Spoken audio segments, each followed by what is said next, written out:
웨스트민스터 신앙고백 대의원의 문답 기독교 교리에 대한 평론 164번, 165번에 대해서 말씀을 드리겠습니다. 164번은 신약에서 그리스도께서 몇 가지 성례를 제정하셨는가? 여기에 대한 답은 신약에서 그리스도께서 그의 교회 안에 두 가지 성례만을 제정하셨으니 곧 세례와 성찬이다 라고 답을 합니다. 성례는 세례와 성찬식을 포함하는데, 세례는 성도가 예수님의 십자가의 죽음과 연합되어 함께 죽고 예수님의 부활과 함께 부활함을 믿는 의식이고, 성찬은 이를 기념하는 것으로 떡을 떼고 잔을 붓고 마시는 것입니다. 결국 성례는 세례에 관한 것입니다. 세례는 십자가의 죽음과 부활을 상징하는 바, 먼저 십자가의 죽음은 물세례와 불세례로 나누어서 설명을 할 수가 있는 것입니다. 물세례는 노아의 홍수 사건과 자주 비유되는데, 죄를 회개하지 않는 자에 대한 하나님의 심판입니다. 불세례는 소돔과 고모라에 비유되는데, 다른 육체를 따라간 죄에 대한 하나님의 심판입니다. 이 하나님의 심판을 아들 예수 그리스도로 하여금 대속으로 죽게 했으며, 그와 연합되는 자도 이렇게 죽었다는 것을 믿는 것입니다. 그래서 죄인이었던 신도가 예수 그리스도 안에서 하나님께 심판을 받았다는 것입니다.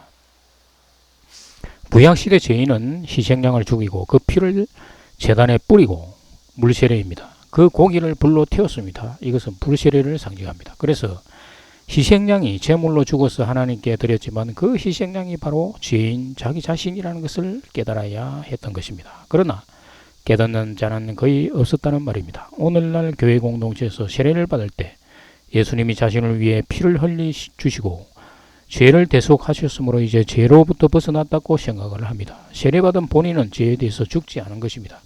여전히 세상을 사랑하며 죄가 있다고 생각하므로 날마다 예수의 피를 요구하는 것입니다.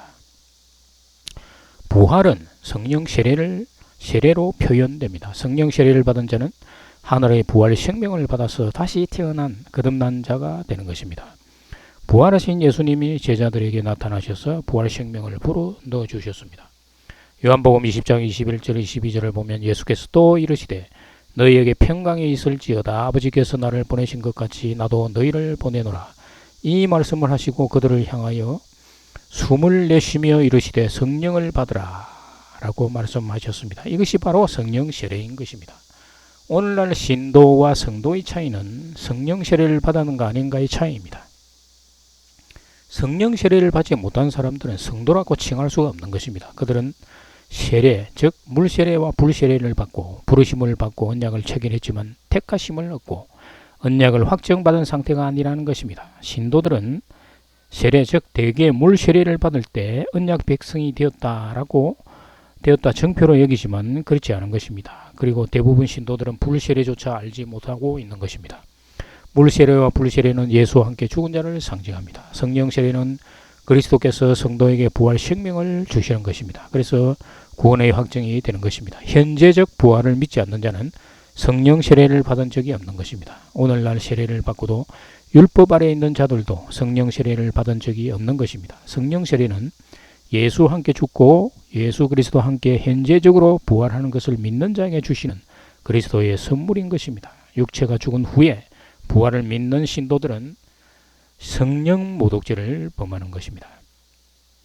질문 165번에 세례란 무엇인가? 답은 세례는 그리스도께서 성부와 성자와 성령의 이름으로 물로 씻는 신약의 한 성례이다.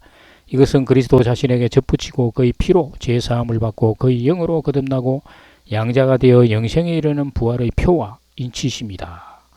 이로써 세례받은 당사자들은 엄숙히 유형적 교회에 가입하게 되어 전적으로 오직 주께만 속한다는 약속을 공개적으로 고백함으로 맺어지게 되는 것이다 라고 답을 하고 있습니다.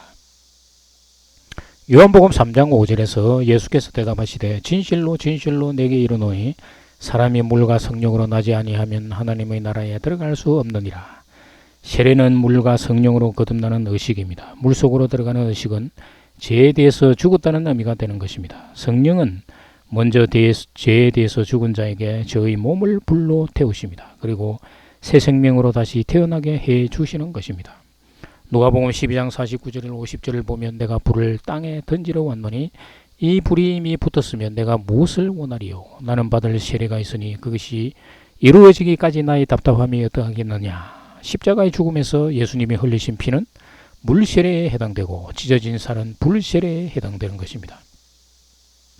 불세례는 소돔과 고모라에 쌓았다면 하늘에 내려오는 불로 다 타 죽을 그런 자라는 것입니다. 불세례를 받은 자도 예수와 함께 십자가에서 죽은 자임을 고백하는 것입니다. 이는 형식적 의식에 있는 것이 아니라 마음으로 새기는 것입니다. 소돔과 고모라의 이야기는 간음을 주제로 널리 인용되는데 육체적 간음이라기보다는 영적 간음을 의미합니다. 영적 간음은 하나님을 믿으면서 또한 우상을 따라가는 것을 의미하는데 오늘날로 말하자면 예수를 믿지만 기복신앙, 율법주의, 영지주의도 따르는 신자를 두고 말하는 것입니다. 이들이 영적 간음의 대표적인 것입니다. 하나님은 영적 간음을 아주 싫어하십니다. 요한복음 1장 33절 34절 보면 나도 그를 알지 못하였으나 나를 보내어 물로 세례를 베풀라 하신 그이가 나에게 말해서 마시되 성령이 내려서 누구 위에서든지 머무는 것을 보거든 그가 곧 성령으로 세례를 베푸는 이인 줄 알라 하시기에 내가 보고 그가 하나님의 아들이심을 증언하였노라 하니라. 성령 세례는 물세례와 불세례를 받은 자에게 예수 그리스도께서 성령을 주시는 것입니다. 불세례와 성령 세례가 동시에 주어지는 것이 아니라 불세례를 받아서 언약을 체결하고 성령 세례를 통해서 언약을 완성하는 것입니다. 그 사이에 사탄의 시험이 있습니다. 예수님도 세례를 받으신 후에 사탄의 시험을 받았습니다. 모든 신도들이 물세례를 받은 후에 성령의 이끌림을 받아 사탄의 시험을 받는 것입니다.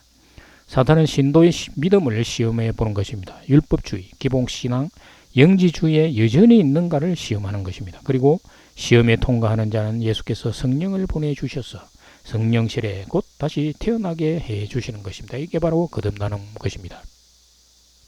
성령 세례는 그리스도께서 성도에게 부활 생명을 주시는 것인데 그래서 구원의 확정이 되는 것입니다.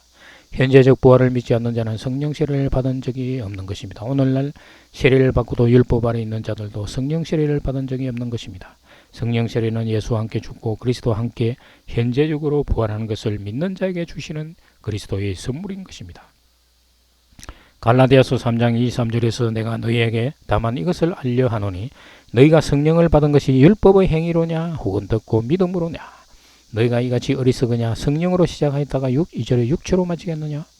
신도들이 성령의 불세례로 시작해서 성령 세례로 끝나야 하는데 다시 율법으로 돌아가는 자들이 있다는 말입니다. 그래서 성령 모독죄가 성립되는 것입니다.